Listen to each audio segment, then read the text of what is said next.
Manusia seperti Nala memang jangan dibiarkan memendam semuanya sendiri. Karena yang akan muncul pada skenario di dalam otaknya adalah hal-hal buruk terlebih dahulu, bukannya hal baik. Itu yang Ika katakan beberapa hari lalu. Sepupu Nala yang tinggal di Jakarta itu, kerap kali menjadi psikolog gratisan untuk Nala.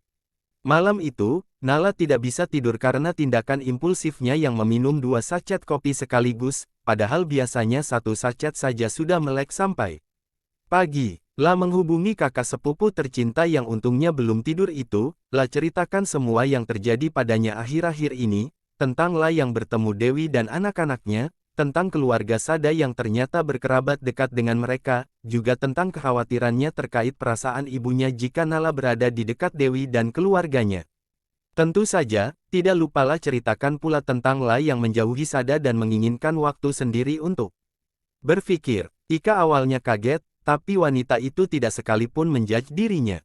Ika bisa memposisikan diri sebagai Nala yang dihadapkan dengan 2 hal yang saling berkaitan.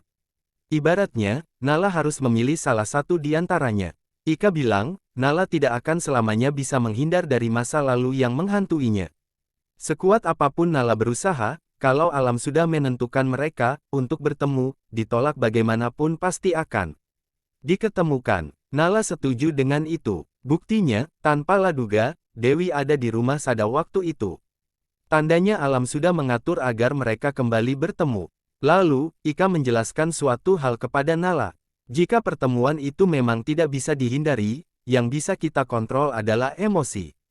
Perasaan kita, hanya kita, yang bisa mengolahnya. Ika tidak menuntut Nala menghapus rasa benci dan kecewanya pada Dewi, tapi Ika menyarankan agar Nala lebih mengatur emosinya dan penerimaan akan rasa sakit di masa lalu. Jika sudah bisa berdamai, maka bertemu dengan Dewi dan anak-anaknya Bukari lagi menjadi hal yang menakutkan untuk Nala. Tidak, maksud Ika bukan berdamai dengan Dewi, tapi berdamai dengan rasa sakitnya. Biarkan alam bekerja, karena semakin kita menahannya semakin sering juga alam mempertemukannya. Diam-diam Ika bersyukur Nala bercerita padanya. Karena wanita itu tahu, Nala akan penuh dengan pikiran negatif di saat-saat seperti itu.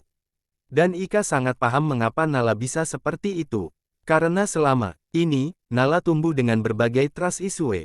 Nala juga kerap kali membayangkan kalau hal buruk terjadi, lah harus bagaimana. Padahal, hal buruk itu belum tentu ada. Antisipasi memang perlu, tapi negative thinking yang berlebihan juga tidak baik. Dan malam itu, Nala akhirnya bisa tidur dengan nyenyak setelah mendapatkan secercah harapan dari Ika. Bercerita dengan Ika akan selalu menjadi hal favoritnya. Jam sudah menunjukkan pukul 8 malam. Sada tidak ada tanda-tanda akan pulang, dan Nala masih terlihat nyaman bersandar pada bahu sang lelaki kasih yang lebar nan penuh itu. Lelaki seperti Sada memang diciptakan untuk wanita yang butuh sandaran seperti Nala. Nala akhirnya betulan mengakhiri misi mencari jati dirinya. Misi yang berjalan 1 minggu itu, menghasilkan banyak hal untuk Nala. Dan yang paling jelas, Nala menyadari satu hal. Lebih baik melakukan segala hal bersama Sada daripada sendiri. Nala sudah ketergantungan pada lelaki itu. Sok-sokan saja hilang pengen apa-apa sendiri. Padahal, setelah betulan sendiri, dia juga yang kelimpungan. Mungkin di beberapa waktu, Nala memang butuh me time, tapi untuk alasan yang masuk akal dan hanya sehari 2 hari. Intinya, Nala kini paham. Keluarga Sada tidak harus sekeras itu berusaha menjauhi Dewi dan anak-anaknya. Mereka tidak ada masalah. Yang bermasalah hanya keluarga Nala dan Dewi. Kalau Nala meminta mereka menjauh dari keluarga Dewi, bukannya itu membuat Nala terlihat egois. Jadi, kalaupun harus bertemu dengan Dewi dan keluarganya, Nala tidak harus merespon berlebihan. Anggap saja angin lalu, orang yang tidak penting untuknya tidak perlu diberi atensi terlalu berlebihan. Dan Nala juga paham, dunia ini tidak selalu tentang dirinya. Juga, tidak semua hal berjalan seperti apa yang Nala inginkan. Maka, daripada membayangkan hal yang belum tentu terjadi, Nala kini memilih melakukan apa yang ada di depan mata dan menikmati waktu yang bisa dinikmati. Dengan nyaman, Nala bersandar pada bahu seseorang yang tadi membuatnya berantakan. Untung saja CCTV di rumahnya hanya ada di luar rumah dan halaman belakang dulu Nala yang meminta karena alasan privasi. Jadi kegiatan nakal yang tadi La dan Sada lakukan, tidak akan dilihat oleh ayahnya. Tapi malaikat mencatatnya, Nala. Nala dengan HP milik Sada di tangannya sedang main game masak-masak, sedangkan Sada dengan tenang melihat berita di TV yang sedang menyiarkan press conference salah satu menteri kontroversi yang belum lama ini dilantik, menggantikan menteri yang sebelumnya. Hal yang membuat Sada tertarik melihatnya adalah tingkah sang menteri yang kelihatan nyeleneh tapi argumennya selalu tepat sasaran. Setiap mendengar ungkapan yang menurutnya tepat, Sada ikut menganggukkan kepalanya dan tersenyum miring, seolah, saya setuju sama Bapak. Tangannya sebelah kiri berada di sandaran sofa seperti mermeluk Nala yang terlihat tidak tertarik dengan siaran TV ini. Jari gadis itu fokus membuat pesanan pelanggan, kalau waktunya habis, bibirnya akan berdecak dan mengerucut 5 cm. Ah gak sabaran banget sih, ucap Nala ketika pelanggannya marah-marah karena terlalu lama membuat pesanan. Kayak kamu kan, ucap Sada. Nala refleks mencubit perut Sada membuat lelaki itu mengaduh. Sakit, sayang, ucap Sada. Nala kembali fokus pada game di HP Sada. Sedang asik-asiknya membuat menu, tiba-tiba ada pesan masuk dari Arini yang mengatakan, saya minta maaf. Pak, itu yang Nala baca dari pop-up notifikasi. Mas, ucap Nala. Apa? Jawab Sada dengan mata masih fokus pada TV di depan sana. Mbak Arini ngecat. Katanya minta maaf, ucap Nala.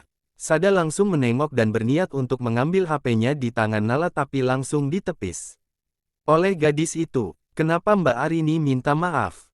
Tanya Nala. Saya lihat bentar, ucap Sada. Ih gak mau. Nala kini duduk tegak dan menjauh ke ujung sofa. Sada tercengang melihatnya. Selain tambah galak Nala sekarang jadi lebih ngeyel. Sada geleng-geleng melihatnya. Kamu kok jadi ngeyel gini sih? Tanya Sada. Nala tidak terima. Ngeyel apaan? Aku cuma tanya, kenapa Mak Arini minta maaf? Iya nanti saya jelasin. Tapi tolong balikin dulu HP-nya. Nala menatap HP di tangannya dan Sada bergantian. Lalu dengan ragu, mengulurkan HP itu kepada pemilik aslinya. Sada menerimanya dan langsung fokus pada HP di tangannya. Setelah beberapa saat, letakkan HP itu pada meja di depannya dan menatap Nala yang masih duduk meringkuk di ujung sofa. Sini, jangan jauh-jauh, ucap lelaki itu sambil menepuk sofa di sebelahnya. Menyuruh Nala agar mendekat. Nala berpindah dan kembali duduk di samping lelaki itu. Kalau saya jelasin sekarang, kamu jangan emosi ya, ucap Sada. Nala mengernyit. Kenapa kau harus emosi? Mas mau jelasin tentang apa? Tanya Nala dengan nada tinggi. Tuh belum apa-apa kamu udah emosi, ucap Sada. Nala langsung melipat bibirnya ke dalam dan berkedip beberapa kali. Hih, ucap Sada sambil mengacak rambut Nala karena terlampau gemas dengan tingkah pacarnya ini. Sada menarik nafas dalam. Expander hitam itu, yang kita cari beberapa bull. Oh iya itu. Aku hampir lupa, kemarin tanya Pak Brian katanya juga gak tahu. Belum selesai Sada bicara, Nala memotong ucapannya. Sada menatap Nala penuh peringatan. Ah, oke, aku gak akan motong lagi, hehe, ucap gadis itu lalu kembali melipat bibirnya ke dalam. Kemarin saya sempat ketemu mobil itu, ucap Sada membuat Nala melotot karena Nala sudah berjanji untuk tidak memotong ucapan Sada, jadilah hanya bisa merespon dengan matanya. Waktu jemput kamu abis makan-makan sama anak. Percase. Saya gak sengaja lihat mobil itu di depan rumah makan. Kayak lagi nungguin seseorang, ucap Sada sembari mengingat kejadian beberapa hari lalu. Dan ternyata benar, mobil itu emang lagi nungguin seseorang, ucap Sada. Kini lelaki itu melihat ke samping untuk melihat respon Nala. Dilihatnya gadis itu masih melotot dengan bibir dilipat. Sada usap rambut Nala pelan, orang yang ditunggu sama mobil itu, ucapnya menggantung lalu tatap mata Nala dalam-dalam. Dia, Arini, ucap Sada. Nala tidak lagi melipat bibirnya. Ja kaget, mulutnya terbuka, tapi tak ada suara yang keluar. Maksud Mas? Tanya Nala. Setelah lihat itu, saya cari tahu data diri Arini. Dia punya adik, namanya Axel Ronald, ucap Sada. Sama seperti pemilik mobil expander hitam yang berhenti di depan rumah kamu dan ngefoto kamu sama Pak Ginanjar. Hah? Nala yang masih kaget, Helum bisa mencerna informasi itu dengan sempurna. Tapi yang pahami, Arini ada kaitannya dengan fitnah itu. Dan fitnah itu, tanya Nala, kalau dugaan saya benar, yang ngefoto kamu dan ayahmu, itu Arini. Dia punya kerabat yang satu. Perumahan sama kita, ucap Sada. What the fuck? Kok, stres semua orang stres, ucap Nala tertawa miris. Miris melihat hidupnya yang begitu banyak diserang oleh manusia-manusia tidak jelas. Dia yang ngefoto, terus dia pakai nomor adiknya buat chat Mbak Sri dan teman-temannya. Itu alasannya kenapa foto itu disebar di tempat aku kerja. Karena pelakunya teman kerjaku sendiri, ucap Nala dengan teori yang 99% benar. Sada mengangguk. Nala memijit pelipisnya. Ingatannya berputar pada saat pertama kalilah diberitahu oleh Arini tentang fotonya dan sang ayah yang disebar oleh orang produksi. Pantas saja Arini jadi orang pertama yang tahu, ternyata itu ulahnya. Kenapa dia fitnah aku? Tanya Nala pelan. Aku gak pernah jahat sama dia, aku gak pernah punya masalah sama dia, Mas. Ucap Nala dengan nada frustasi. Dia cemburu sama kamu, ucap Sada membuat Nala tercengang. Cemburu? Apakah Arini juga suka sama Sada, jadi dia cemburu ke Nala? Dia suka sama Rendra, ucap Sada.